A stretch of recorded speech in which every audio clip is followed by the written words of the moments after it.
on va aller voir maintenant un peu l'actualité du PS. Le PS se déchire encore une fois et coule la primaire. Le courant de Boris Vallaud a annoncé quitter la direction du Parti socialiste. Un coup dur pour le premier secrétaire Olivier Faure. Oh, zut alors. Qui perd la majorité, mais aussi la primaire de la gauche, qui semble désormais impossible.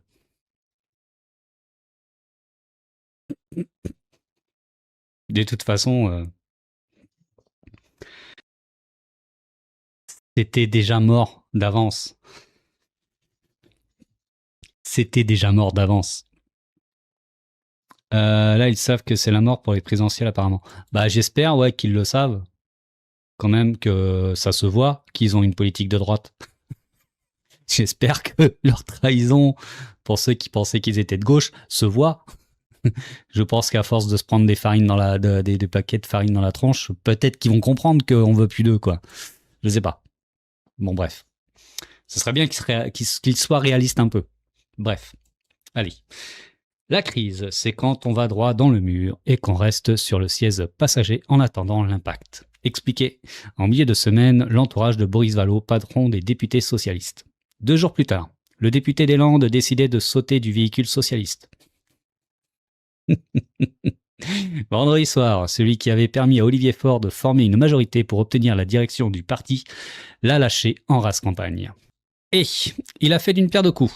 Il a sonné le glas d'une primaire de la gauche dite unitaire, sans la France insoumise ni le Parti communiste, qui semble déjà compromise depuis bien longtemps. Mardi 5 mai, Boris Vallaud n'était d'ailleurs pas sur la scène de la Bellevilloise à Paris, à côté d'Olivier Faure, de Marine Tondelier, de François Ruffin, de Clémentine Autain et d'autres pour défendre une primaire de gauche.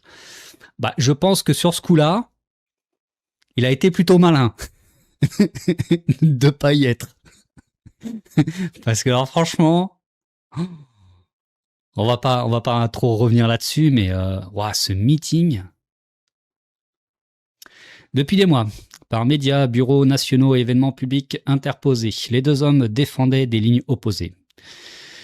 Notamment hostile à la primaire, Boris Vallaud avait annoncé le 19 avril une initiative concurrente, Construire 2027, dont le manifeste affiche aujourd'hui moins de 19 000 signatures. Il y a combien de signatures là pour le vieux là? Le vieux Mélenchon là, il est à plus de 100 000, 200 000? Non, je sais pas, j'ai pas regardé. Avec notamment un candidat putatif de la gauche hors primaire.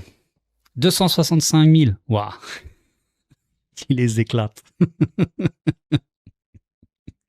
19 000 signatures. Putain. Bref. Pas bien de tirer sur une ambulance. J'arrête. Donc avec notamment un candidat putatif de la gauche hors primaire, Raphaël Glucksmann. Glu-glu.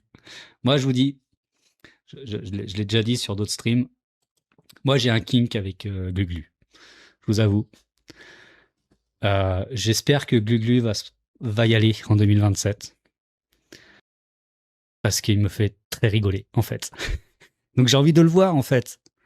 Moi, toutes ces prises de parole, je suis là, je regarde, je suis mort de rire. Je me dis, putain, vas-y, Karim Omeri, invite-le comme chroniqueur sur ton émission, tu vois, ou vas-y, Radio Nova, faut l'embaucher, ce mec-là, quoi. Il a un potentiel comique énorme, quoi. Il est trop fort. Il est trop fort. Moi, j'adore. Hein. Le comique Raphaël Glucksmann, pour moi, c'est... J'espère qu'il va aller en 2027. Hein. J'espère qu'il y va. Je compte sur toi, Glu-Glu. Ces deux-là se sont ensuite affichés ensemble aux côtés notamment de Yannick Jadot. Ex-candidat écologiste à la présidentielle lors des déplacements. Alors, vendredi soir, Boris Vallaud a franchi un nouveau palier dans les hostilités en frappant le parti là où ça lui fait le plus mal, au cœur même de ses instances. Toujours brandi comme un gage de démocratie interne. Le mandataire de son courant, le sénateur de l'Oise Alexandre Ouzil, a annoncé dans une lettre adressée à Olivier Faure que ses membres avaient décidé de tirer les conséquences en se retirant à regret de la direction du PS. C'est un déchirement. De quoi alimenter l'agacement des partis de gauche qui ont accepté d'aller à la primaire, mais dénonçant un PS en congrès permanent qui ne fait qu'entraver le processus.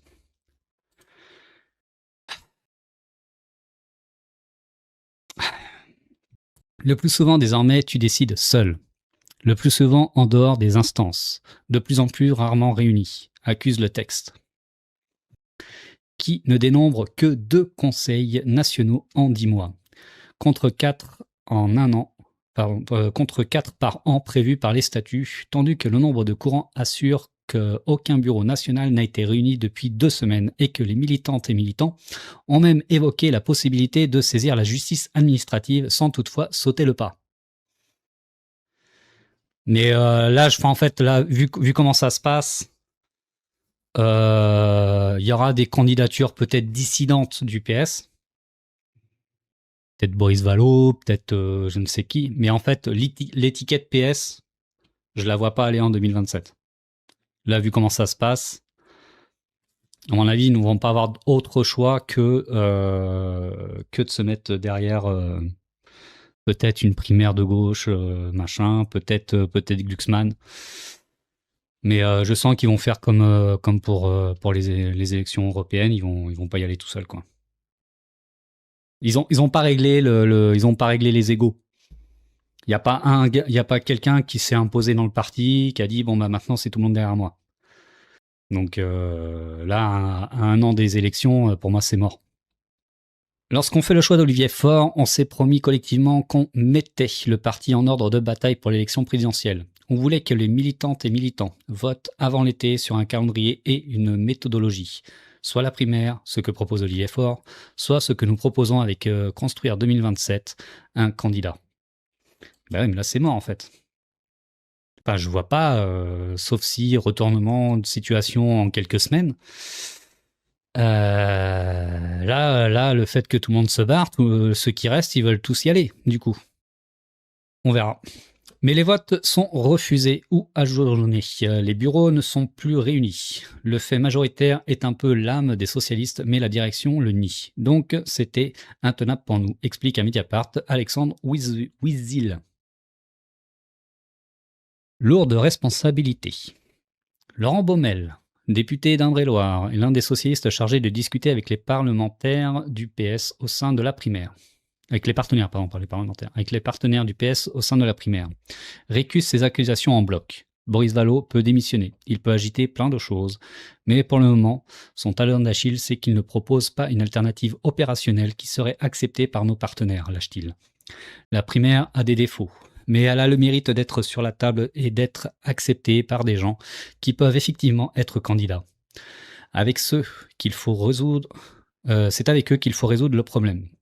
Parce qu'il n'y a aucun monde dans lequel Marine Tondelier, François Ruffin, Clémentine Autain se retirent devant l'évidence naturelle d'un candidat socialiste ou socio-démocrate en échange d'un programme de circonscription ou de ministère. Et oui. Et oui. En fait, ils sont coincés. Ils sont coincés, même leur primaire en fait.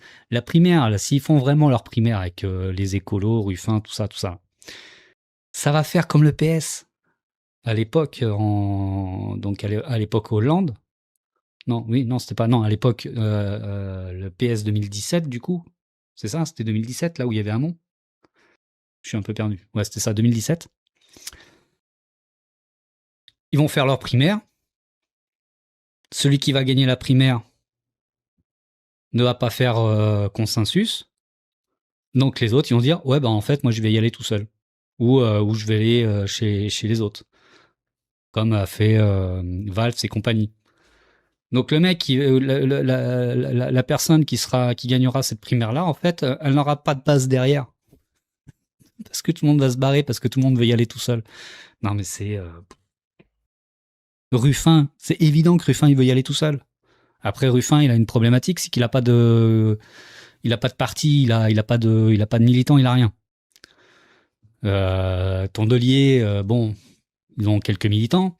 Et Clémentine Autain, c'est pareil, elle a pas de militant, elle a rien. Non mais je te jure. Tout ça, en fait, ça fait les affaires de la France insoumise. Hein. Déjà, Ruffin a déjà annoncé d'y aller même s'il perd la primaire. Mais vous voyez un peu les gens? Non mais c'est quoi ça? Car c'est là tout l'impensé socialiste face à la primaire, le parti qui fut un temps le plus grand de la gauche. Est-il prêt à s'effacer face à une ou un candidat? D'autres forces qui ne seraient pas issues de ses rangs, comme Olivier Faure en fait le pari. Déjà, issus de tes rangs, ils n'ont pas été solidaires. Non, mais déjà, Olivier. Non, pas. Si, c'est Olivier Hamon. Hamon. Non, comment c'est son prénom? C'est Hamon? C'est Olivier Hamon? Non, c'est pas Olivier, c'est. Je sais plus. Jean-Michel Hamon. Benoît Hamon, voilà, merci. Benoît Hamon. Déjà, Benoît Hamon, il faisait partie du PS, il a fait la primaire du PS, et ils l'ont tous lâché. Qu'est-ce que tu mets enfin, moi, je trouve ça ouf. Hein.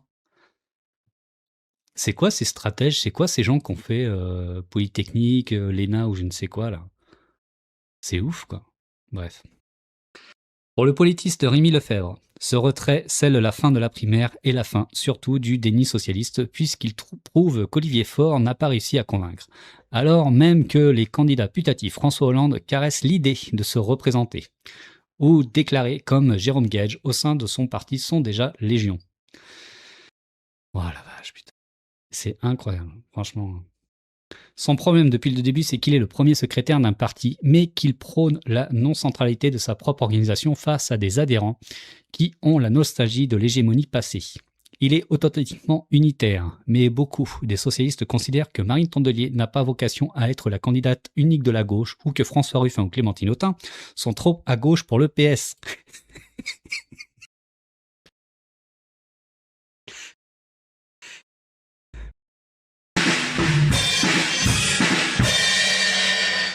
Ouais, voilà.